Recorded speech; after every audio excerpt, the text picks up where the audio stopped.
Welcome to the Water Trough, where we can't make you drink, but we will make you think. My name is Ed Drozd, the Small Business Doctor, and I'm really excited you chose to join me here as we discuss topics that are important for small business folks just like you. If you're looking for ideas, inspiration, and possibility, you've come to the right place. Join us as we take steps to help you create the healthy business that you've always wanted.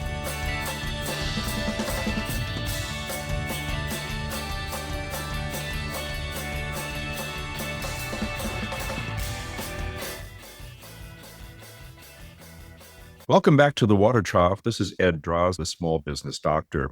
And once again, I'm joined by my guest, Richard Reimer. Richard is a brand protection lawyer, and he's also the founder of the Initiating Protection Law Group, a boutique law firm focused on helping small businesses safeguard their most valuable assets, their brands. For nearly 20 years, Richard worked at large law firms representing major corporations in protecting their intellectual property. Time and time again, he encountered a troubling pattern. On the other side of these disputes were often small businesses, unrepresented and unaware they're crossing legal lines. The most common phrase he heard from these companies, and I'm sure many of us have said this, was, "But I didn't know."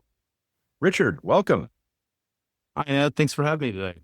Hey, it's nice to have you back. Let's start out with that question. But I didn't know. Man, how many of us can relate to that? I didn't have a clue it was important what I was doing. Wow. Francis Bacon said it best, knowledge is power. So many people do not have knowledge. And sometimes in the law, it's okay to not have knowledge.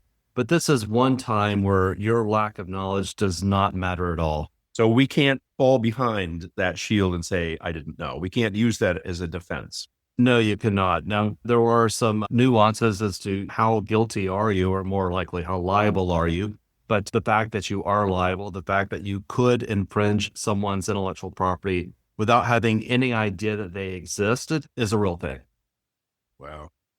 And I think that this speaks to the size of the organizations. You had worked at that time with larger corporations, and it was small guys that were encountering the difficulties. Now, the large corporations obviously had all the money, time, and energy in the world to go after these little guys, right? Absolutely. And what I found were a few patterns that replicated themselves over and over again. As I started my journey representing large companies, I really thought that the people saying, "but I didn't know," were lying to me. That everyone knows about trademark law, everyone's represented, and everyone has a fair opportunity to be represented. But as I heard it over and over again, I realized these people aren't all lying. At least some of them are telling the truth. And the people I was talking to from my large midtown law firm's office were the soccer coaches, the PTA moms, the people that ran the church bazaar, and other such individuals that helped our communities go. I was kind of on the wrong side of the battle, to the extent there's a battle. And my clients were doing nothing wrong in going after these smaller businesses, because these smaller businesses were doing the wrong thing.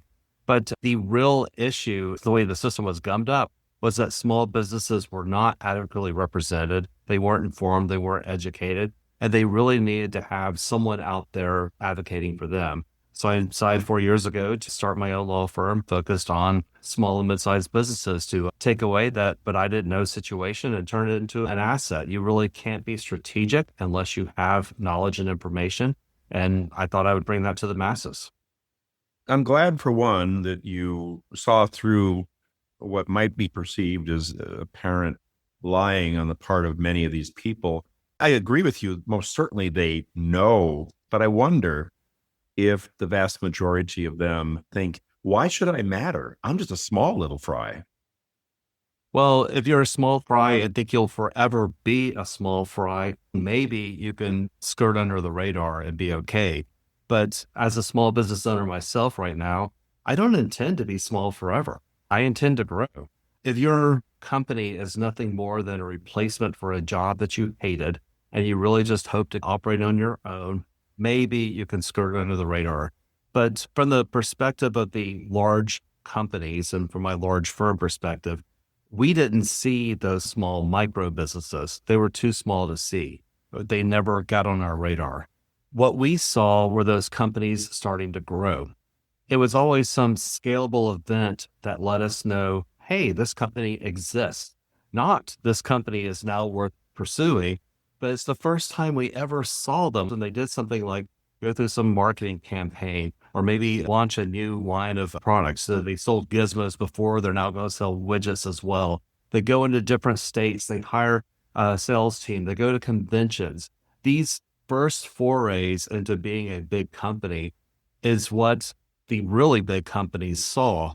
And it was the first time they even witnessed these companies and thought, is there a problem here? And often a thing that was a problem was the brand that the small company had forever been using and was infringing. From the day one, it was infringing, just no one saw it to judge it or have any sort of a thought about it. So the small company is finally becoming big. The wins in its sales is thinking that this is a grand time and it is ready to just hit the scene and go running. And out of nowhere, a big kick in the pants, a cease and desist letter, a lawsuit, a takedown request, something like that comes from a big company and you're left scrambling. So instead of having traction and having momentum, you now have to figure out a new way to go forward.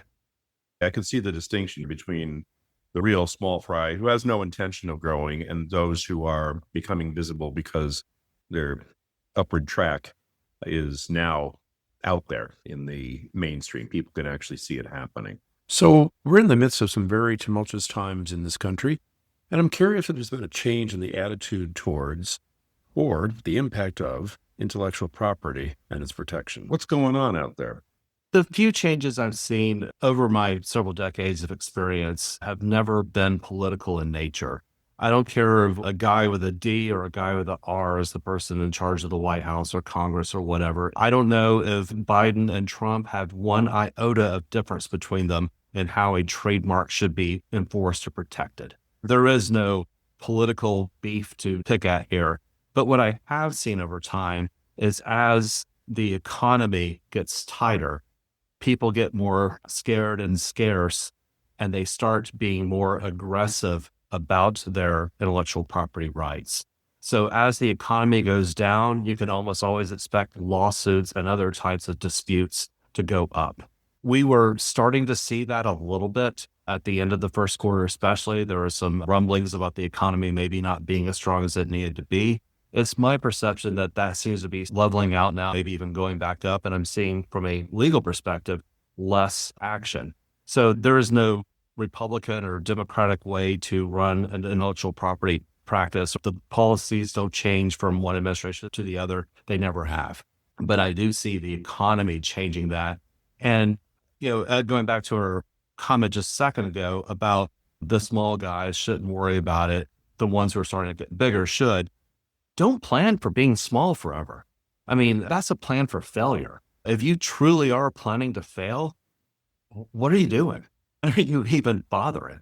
So I would argue that at the earliest stages imaginable, as soon as you realize that your company is more than you in a computer or you in a service truck or you in whatever your tool of trade is, start thinking, is this name that I'm using to identify myself in the marketplace something that's mine? Because you will start promoting it, whether it's on social media, through a chamber, or whatever other means you have to get your name out there. You're going to start promoting it and you'll see it catch on. You'll see it start to be the thing.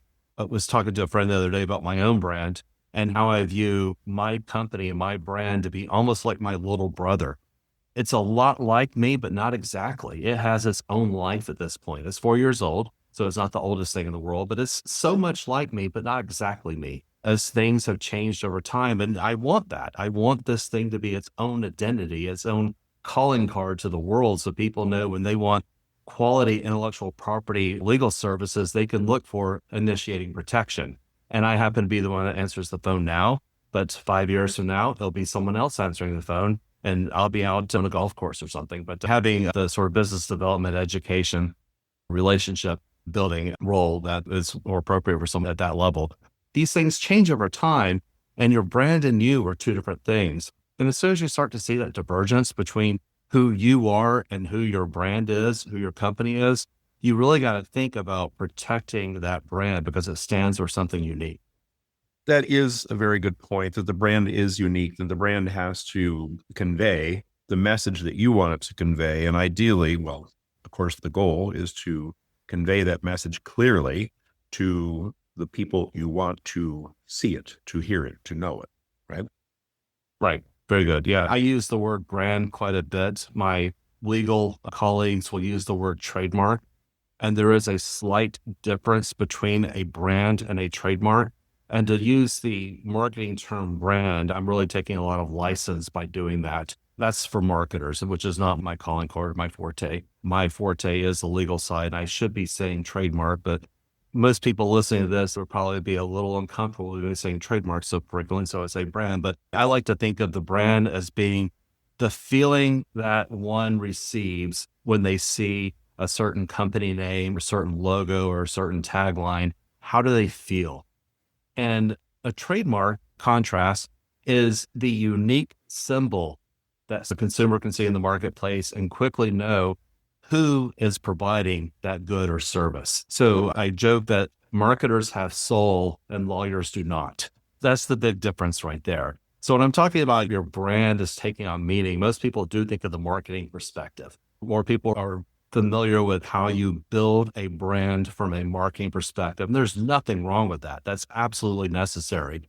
I just want to make sure that you don't build this thing that you don't own, almost like building a house on property you don't own. That would be foolish. Make sure you own the property before you build the house on top of it. The term brand is very personal because it emanates from me. The brand is something that comes from within. It is something that I want you to know about me, my product, my service, whatever it might be. It's personal. Trademark sounds like a technical requirement if you're comparing the two words. In other words, to protect my brand, back to your personal title, brand protection lawyer, you are involved in the legal aspects of protecting that which is personal. It just so happens the trademark is the way to facilitate that in the legal space, right? But Yes. the brand is really personal. And that is what the business owner, I believe, is trying to convey.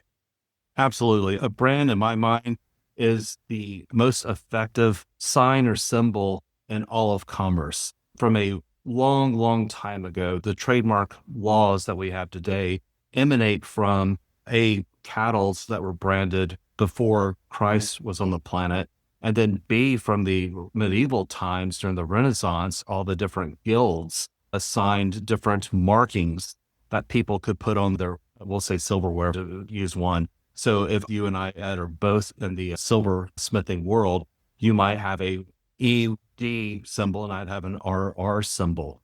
And yours would come to symbolize a certain level of quality. Maybe it's the silver you use. Maybe it's just your marksmanship. Maybe it was how pretty you made things, but whatever it was, yours and mine would be different. And people would start to assign a certain amount of value to it.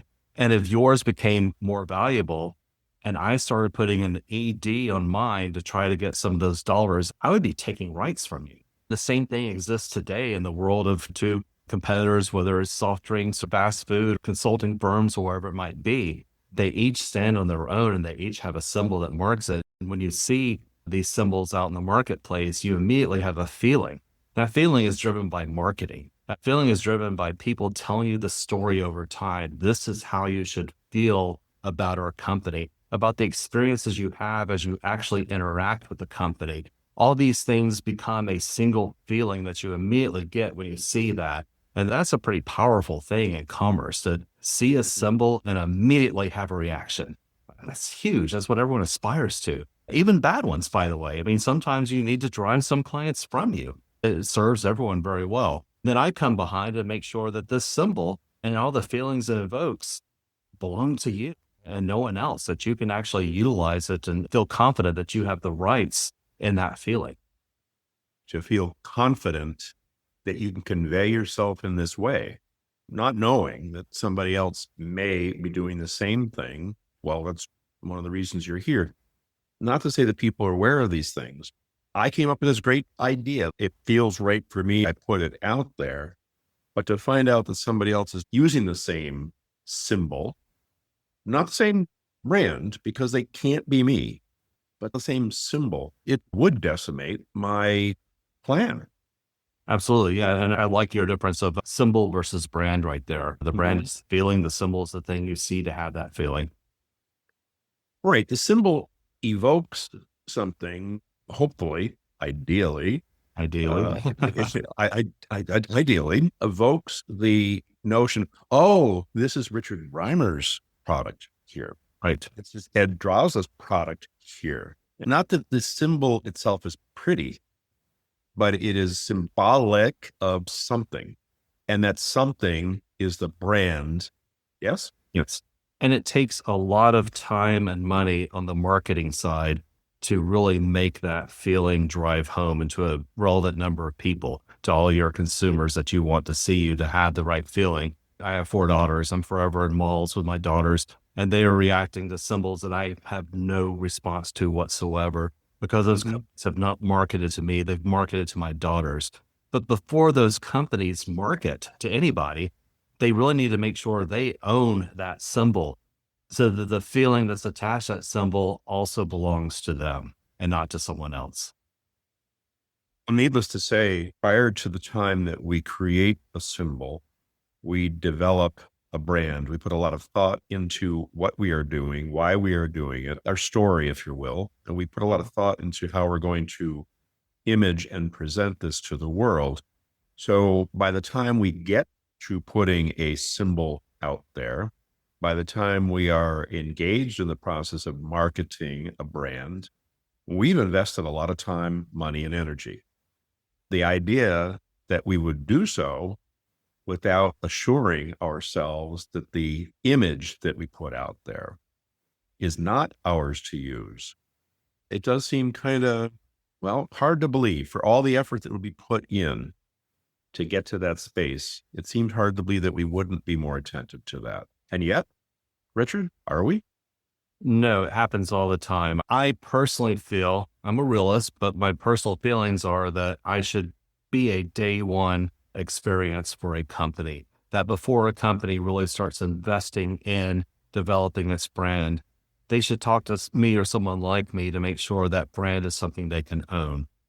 The realist in me understands that, especially companies on shoestring budgets, and that includes nearly every small and mid-sized company starting out, don't have budgets for intellectual property attorneys and similar types of people that I might be comparable in price to a good tax accountant or something like that. So the pricing is real, but not significant, not huge.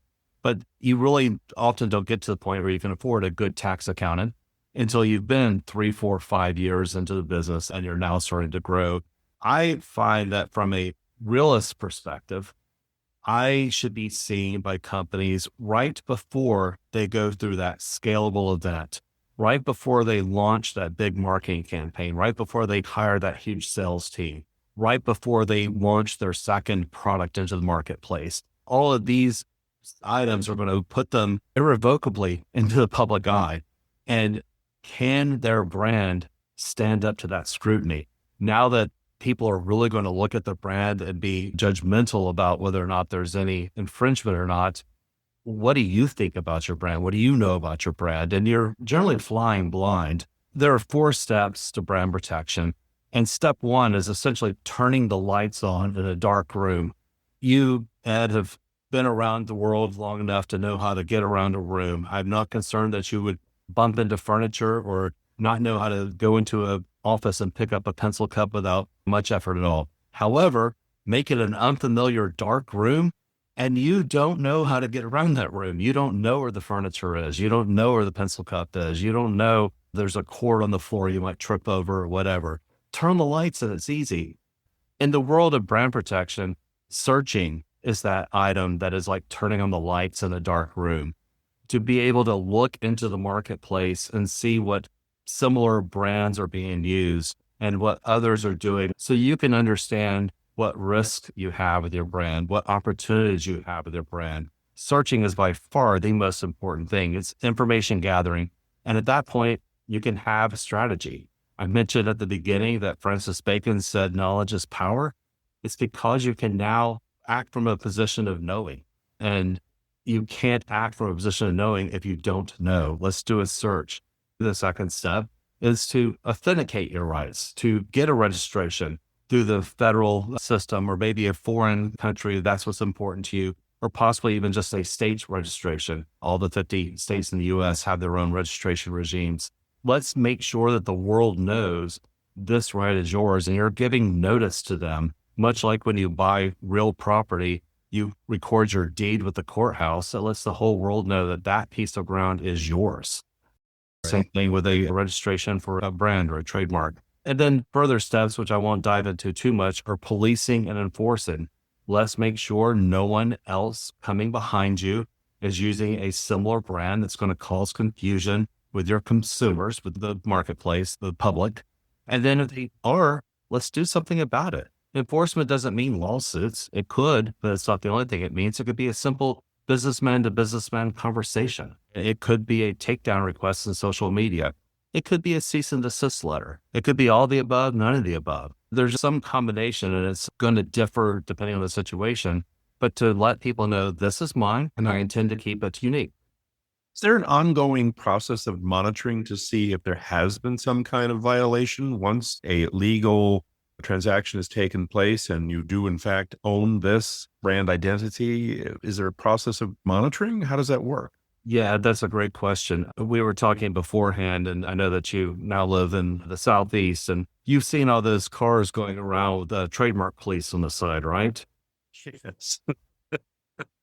You haven't because they don't exist. Enforcing or policing of trademark rights is not the government's responsibility. It is the business's responsibility. Now, the government will, if you have registered your intellectual property rights, they will compare future filings against yours and might tell future applicants that your brand is too similar to this one that's been registered and keep them from getting registration. But again, that's the government enforcing it. That's only for registration. It's not for use.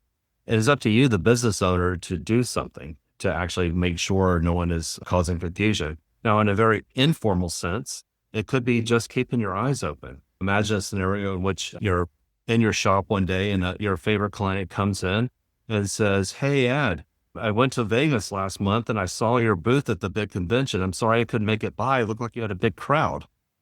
And you're thinking, I didn't go to Vegas last month for a convention. And here my best client is confused. Someone else was out there that my best client thought was me. What's going on? I need to see what's causing this confusion. Or maybe you see a billboard as you're driving into work one day that looks like your brand and you're thinking, that's not my billboard. I don't have billboards. What is this? So these informal things happen, but you can also set up systems of policing through various online resources. We talked a little bit about AI. AI is going to go a long way to helping people do that sort of policing, to sort of go out into the marketplace. There's lots of things you need to look at.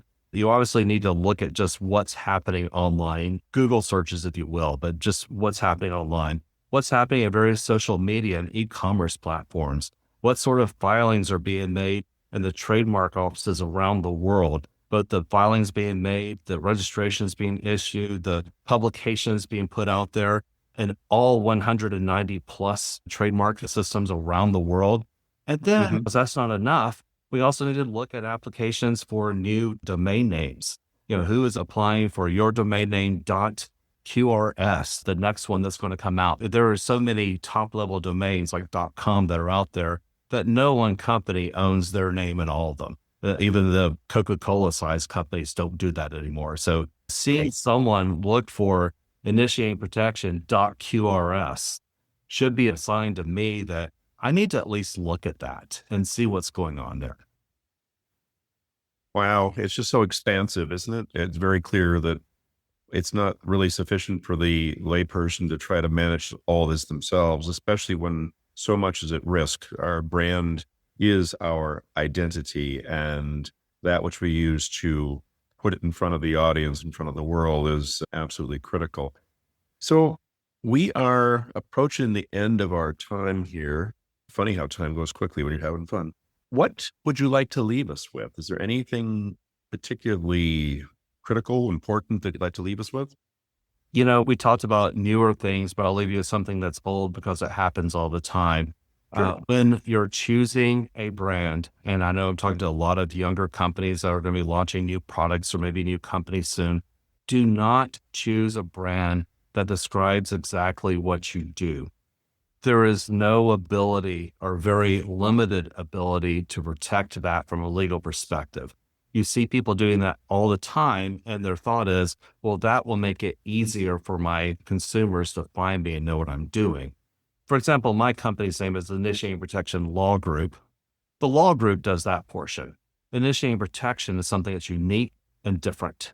No one else in the law firm that I'm aware of is using that. That is my uniqueness. So pick something unique. And when I say descriptive, obviously the words law group are descriptive. They're fine to be in there, just not only those, but also things are descriptive that people don't think of as last names. If I had chosen Reimer Law Group, there's really nothing distinctive about that, and it's very difficult to protect. And then place names. I'm in the state of Georgia. If I had chosen Georgia Law Group, that would be very difficult to protect. So put some thought into this. And really what I'm saying is plan as though you're going to be a smashing success.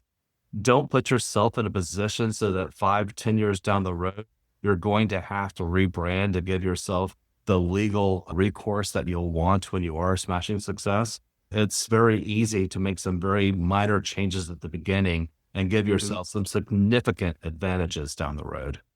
Because to go back and do it down the road would be incredibly cumbersome, if not practically impossible. And mostly from a marketing perspective, the business cost of doing that is what's so challenging. Right. I don't know who you are anymore. Yeah, I could see that being disastrous.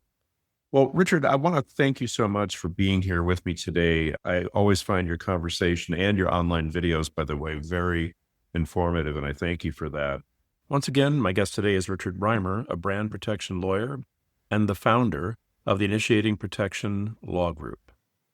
I want to thank you and remind you all that your brand is your brand. Maintaining that asset, being sure to protect it from others, that is to keep it in your hands, is extremely important. So don't lose sight of that. Richard, thank you again, sir.